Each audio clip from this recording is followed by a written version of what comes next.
Assalamualaikum warahmatullahi wabarakatuh. Perkenalkan kami dari kelompok 1 Media dan Bahan Ajar PLS. Di sini kami akan menampilkan PPT kami, di mana saya sendiri Friza Gustiani, NIM 20584, dan rekan-rekan saya. Yang pertama, Lutfia. Kenalkan, saya Lutfia Nurandika dengan NIM 20586. Perkenalkan, nama saya Sylvia Belanisa dengan NIM 20598.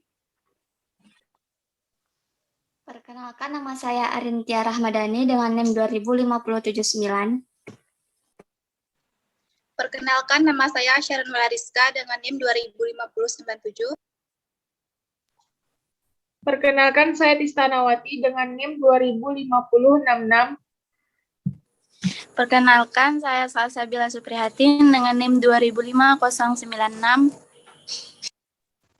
Perkenalkan, nama saya Fatima Azahra dengan NIM 20582. Perkenalkan, nama saya Nur Sabila Ediarma dengan NIM 2000591. Perkenalkan, saya Nadia Azahra dengan NIM 205090. Baiklah, di sini rekan saya akan membacakan bahan-bahan ajar di dalam PPT. Yang pertama itu tentang kedudukan, yang akan dibacakan oleh Nadia. Baiklah, terima kasih kepada moderator. Saya akan menjelaskan mengenai tentang kedudukan media di pembelajaran. Media dalam pembelajaran merupakan hal yang penting dalam proses pembelajaran karena yang melakukan tidak hanya pendidik, tapi juga akan berpengaruh pada peserta didik. Oleh karena itu, media pembelajaran memiliki proporsi penting dalam pembelajaran dan juga menunjang kesuksesan dalam pembelajaran. Seperti gambaran kedudukan media di pembelajaran. Menurut Arif Sadiman, dia mengemukakan kedudukan media yang telah menjadi bagian integral dalam pembelajaran. Ini sangat dipengaruhi oleh kemampuan guru dalam memilih dan mendesain media pembelajaran yang sesuai. Lalu juga ada disampaikan oleh Musfikun juga dari sumber lain, dia tuh mengatakan bahwa proses pembelajaran antara materi, guru, strategi, dan media, dan siswa menjadi rangkaian mutual yang saling mempengaruhi sesuai kedudukan masing-masing. Guru berkedudukan sebagai penyalur pesan dan siswa berkedudukan sebagai penerima pesan, sedangkan media berkedudukan sebagai perantara dalam pembelajaran. Lalu yang terakhir adalah menurut Arif Sadiman dan teman-teman, guru dan media pembelajaran hendaknya bahu-membahu dalam memberi kemudahan materi pembelajaran yang dilakukan. Guru, strategi, dan media, siswa, dan juga proses pembelajaran merupakan hal yang penting dalam melakukan pembelajaran oleh peserta didik, yang nanti berdampak hasilnya pada peserta didik. Sekian penjelasan dari saya. Saya kembalikan kepada moderator. Baiklah, selanjutnya akan dijelaskan oleh Salsa. Yaitu kedudukan media dalam proses pembelajaran dapat ditempatkan sebagai satu, alat untuk memperjelas bahan pembelajaran saat guru menyampaikan pembelajaran. Yang kedua itu sebagai alat yang mengangkat atau menimbulkan persoalan untuk dikaji lebih lanjut oleh para siswa dalam proses pembelajarannya. Di sini kedudukan media dalam proses pembelajaran juga dapat ditempatkan sebagai sumber belajar bagi siswanya. Sekian, terima kasih. Saya kembalikan kepada moderator. Untuk pembacaan selanjutnya untuk manfaat akan dibacakan oleh Lutfia Nurandita. Kepada Lutfia.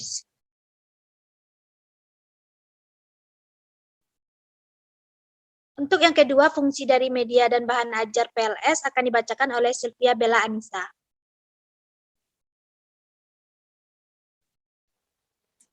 Baik, fungsi media pembelajaran yaitu ada 4.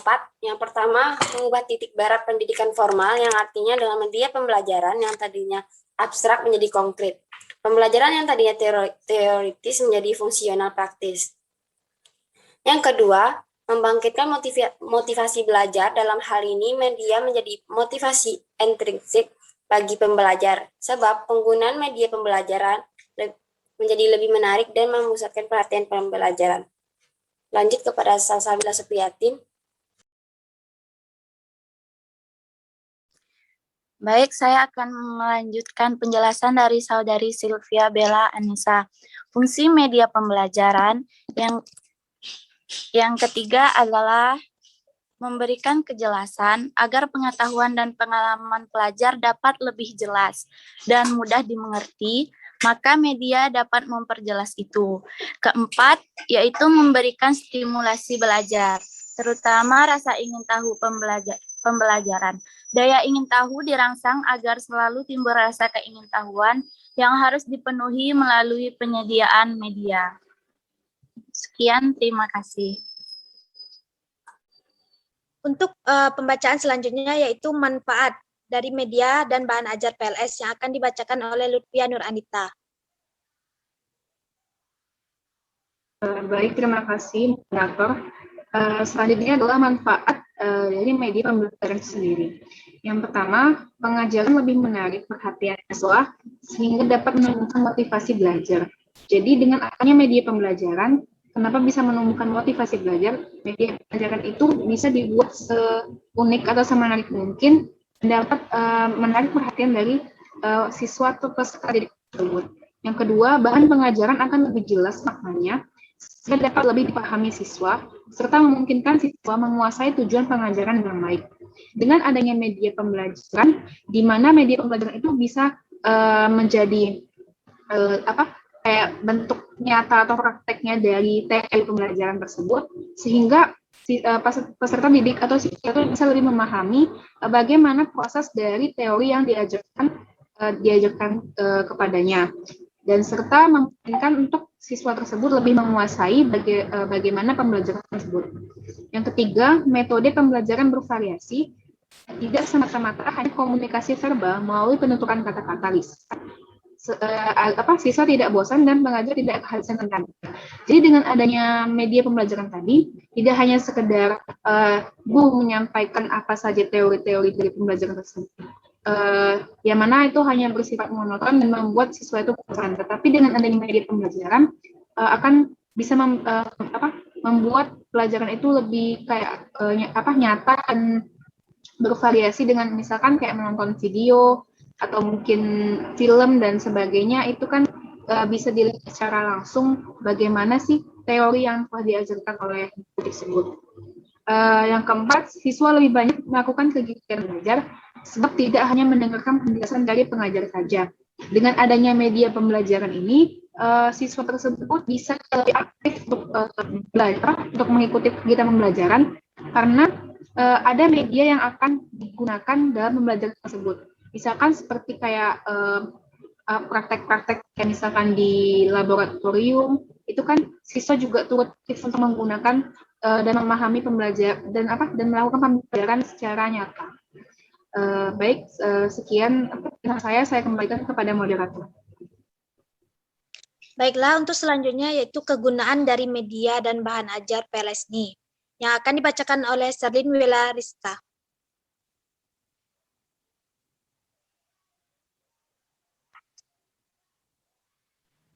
Baiklah, materi selanjutnya yaitu kegunaan media pembelajaran. Yang pertama, memperjelas penyajian suatu pesan agar tidak terlalu bersifat verbalistis. Dan yang kedua yaitu mengatasi keterbatasan ruang, waktu, dan daya indera.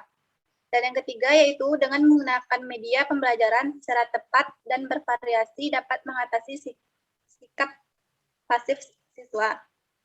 Baiklah, selanjutnya akan dilanjutkan oleh Arintia Rahmadani. Pada Arin, persilakan.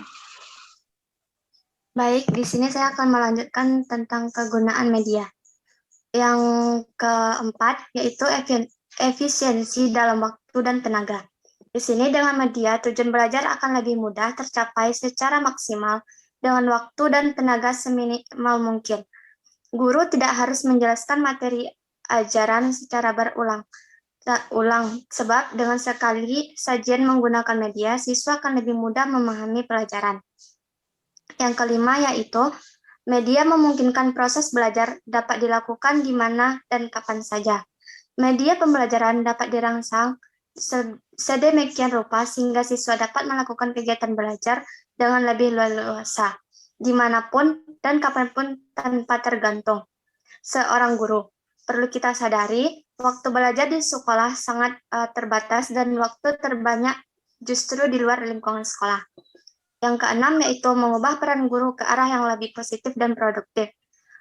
Guru juga dapat berbagi peran dengan media sehingga banyak memiliki waktu untuk memberi perhatian pada aspek-aspek edukatif lainnya, seperti membantu kesulitan belajar siswa, pembentukan kepribadian, memotivasi belajar, dan lain-lainnya. Sekian dari saya kembalikan ke moderator. Untuk selanjutnya, pembacaan prinsip media pembelajaran yang akan dibacakan oleh Tista Nawati.